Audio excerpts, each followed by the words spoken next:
WHO needs more sex, a man or a woman. It turns out that cultural attitudes in this matter can be much more important than physiology. Men want more sex, and with different partners. This is inherent in nature. The male has to impregnate as many females as possible. Women don't really need sex, it's enough to have a baby once. This partly explains adultery on the male side. This opinion is still supported by many people. Let's find out where it comes from and how much truth there is in it. How things are in animals. In 1948, English geneticist Angus Bateman noticed that male fruit flies have more sexual relations and offspring from different females than females. Since mating is less costly than laying eggs, Bateman concluded that males tend to mate promiscuously, while females are selective and mate much less frequently. This theory has been applied to all mammals, including humans, and concluded that males want to impregnate as many females as possible, while females want to choose one and get help from him to raise offspring. But in the animal world,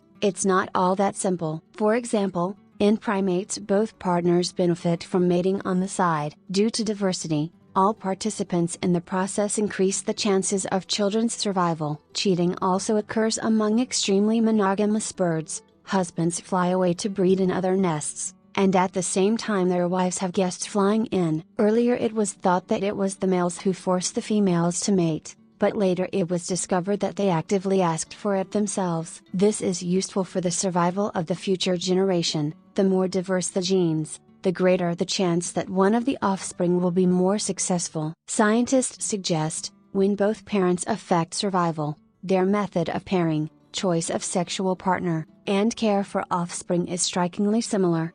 Who is more sexually choosy among humans? It is a common belief that men don't care who they sleep with, while women are picky. This is explained by the high reproductive contribution of women. If you have to carry a child for 9 months and then carry him everywhere for another 3 years, you should be more careful whom you choose. However, this is only true in societies where men do not care about offspring. Scientists tested 18 populations and found that in monogamous societies men and women have approximately the same number of partners and children from different sexual relationships. What's more, sexual promiscuity does not depend on gender, but on the characteristics of the environment. In populations where there is little choice and the quality of partners is about the same, no one will be choosy. Where there is plenty of choice and parents take equal care of the child, everyone will be choosy. It was also once thought that men were more likely to have casual sex with strangers, but eventually it turned out that this too depended on context. In one experiment,